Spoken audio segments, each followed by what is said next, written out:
since they're going to be featured on Hard Knocks this season. And Stephen Jones is excited for things to get started. He said, we're pumped up. All these things leading up to the season are huge. Obviously, our world has been through a lot with the pandemic. You can't just assume you're going to flip the switch and everything is going to be fine. We feel a lot of buildup, including Hard Knocks, is a good thing to get people fired up about reconnecting and rolling. They went 6-10 in McCarthy's first season as a head coach, and they've missed the playoffs the last two seasons.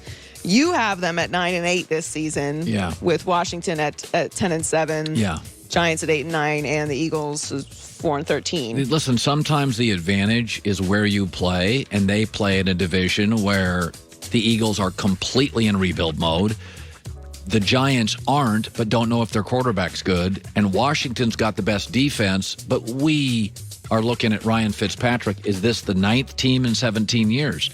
So that's why Cam Akers to the Rams feels like a staggering loss because of that division. Dallas has massive questions on defense. Rams defense was number 1 in the NFL. The Cowboys was the worst in terms of points allowed, and you would not be shocked if they won the division. No, I wouldn't be shocked if they won the division. No. I actually think they will win the division. No. While I do like the momentum that Washington has built, the foundation that Ron Rivera has brought into there, the culture he's brought in there, their defense is incredible. I'm sorry, we all like Ryan Fitzpatrick. I don't trust him as the everyday starting quarterback in Washington. I understand this is the division, but I don't understand that move. Right. It's obviously not a long-term move. Right. Ron Rivera felt like maybe they have some plans they're going to attack next year. I think they're going to be too good to be in a situation to draft a quarterback. Yeah. Regardless, I could see Dak coming back and having a huge year and compensating for what the defense is not, especially in this division. But they do have a lot going on right now. You have Dak coming back. You have that defense. What's going on with McCarthy? You have Hard Knocks. Everyone is still dealing with the pandemic. It's a lot. But one thing the Cowboys always are is interesting. So Tom Brady has said he wants to play until 45 many times. But you start little bits and pieces, and all of a sudden it's like, they're not 11-6. They're probably 10-7. And in that division, that's not good enough. Is Cam Akers in that division worth one win? Eating the clock. That's what I said this morning. Yes, absolutely. He's worth one win, especially when you consider Malcolm Brown's gone. Now you're in disarray at running back, and Sean McVay's offense, we see it as high flying. It's really like Kyle Shanahan. It starts with a power running game. So the Suns are facing a win-or-go-home Game 6 against the Bucks tonight. They've lost 3 straight after going up 0-2 in the series, but Chris Paul still feels good about the situation his team is in tonight. Which everybody been saying, if you went to the beginning of the season and said we had a chance to be where we are right now, would you take it? Absolutely. Absolutely. And we get a chance to determine the outcome. It's not like the game is going to be simulated or somebody else got to play. We get a chance. We control our own destiny. So I think that's the exciting part about it. It's a good mentality to go into an elimination game with. I mean, let's be honest.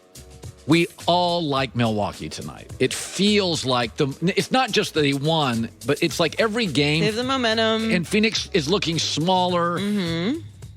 But what if tonight Mikal Bridges or Jay Crowder are hot? Remember, the Suns led by 9 points against Milwaukee the last time they were in Milwaukee in the 4th. Yep. So and even as much as Milwaukee dominated them in Phoenix, it's a very close game down the stretch. So these two teams, Milwaukee's not the kind of team that generally shoots the lights out and has one of those warrior runs for 8 minutes where you're like, all right, we're down by 32. Right. Like, you can be dominated by Milwaukee and trail by 8. I mean, they are just it's a different kind of domination. That's what I don't know what my prediction is tonight. Fox Bet has the Bucks favored by 5. I like Milwaukee. That feels like a lot for an elimination game. But it's interesting. 4 and 5 has been kind of the number the last several games. So, again, if the Kansas City Chiefs, I told you, played a perfect first half, you'd be like, oh, they're up 28-7, right? But there are certain teams in football that they could dominate you. They're not going to light the scoreboard up. The Bucks can literally physically dominate a half and be up by right? No, they're not going to blow you out. No, the Shaq Kobe Now, Lakers they might have a cover at the end of the game, right. but they're not going to blow you out through the course of the game. You can shoot and your it's never way- going to feel out of reach. And Phoenix is the kind of team that can shoot their way back into games. Crowder shoots a lot of threes, and Chris Paul at the mid-range, and Booker's obviously a star scorer, so you can hang around Milwaukee and be outplayed. Booker is the least of my concerns. They're going to need a big game from Ayton tonight, and they're going to need a significant contribution from Chris Paul with minimum mistakes to win this game. Like, I'm not counting the Suns out tonight. I think it's going to be a good game. I predicted it goes 7. It's an uphill battle for the Suns. All the momentum is with the Bucks. They're feeling good. They've been playing more physical. Giannis is unstoppable. So make the adjustments it takes to work around that, and everybody's got to have a big game. I think you talked about this before.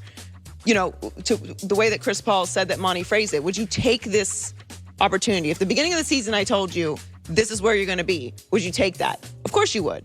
Like you said, like with your kids. If I told you when we first had kids, you and Ann, like this is where the kids were going to end up, would you take it? Yes, of course you would. Yes. Like this is a great scenario to be in. It feels desperate, but you're in an elimination game 6. Generally, somebody is. So take advantage of the situation. It's up to you. Joy, the Bucks have not won since 1971.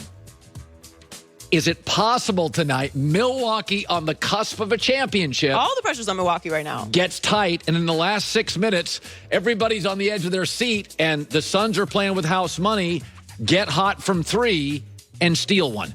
Absolutely. So the Cowboys head out to California as they prepare for their training camp this week. So Malcolm Brown, and this didn't make a lot of news, but he was their second back. He's their power back. He got moved to Miami. So now they don't have the wiggle, the explosive back, nor do they have their power back. And remember, McVay's offense is really like Kyle Shanahan's offense. We think of them as high flying and explosive and dynamic. They're based on a strong running game. So now the Rams suddenly have no depth at running back, no number 1 running back. They also lost their number 2 tight end, Gerald Everett, to Seattle. Their defensive coordinator is now the Chargers head coach. Their passing game coordinator is now the Seahawks offensive coordinator. They lost Michael Brockers to Detroit. They lost Malcolm Brown, didn't make news, to Miami. And they lost their top safety, John Johnson, to Cleveland, and their third corner, Troy Hill, to Cleveland. So the headline, the big headlines, Matt Stafford and the Rams. Totally headline worthy. But just say it out loud. They just lost their number 1 running back for the year, their number 1 power back, their number 2 tight end, their number 1 safety, their number 3 corner, their defensive coordinator.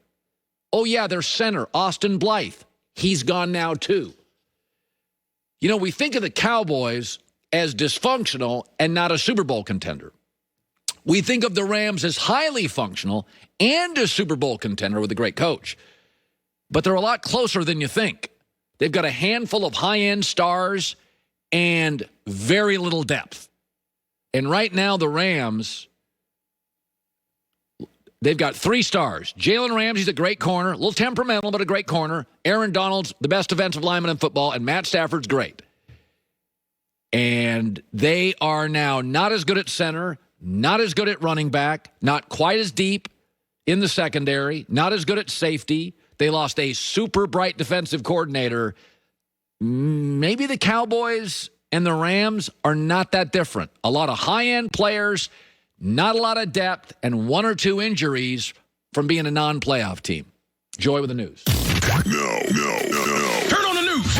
This is the Herdline News. This is why you have amendments to your predictions. Now, this will be an amendment. Like, I'm not saying, we know it's always the drip, drip, drip, the water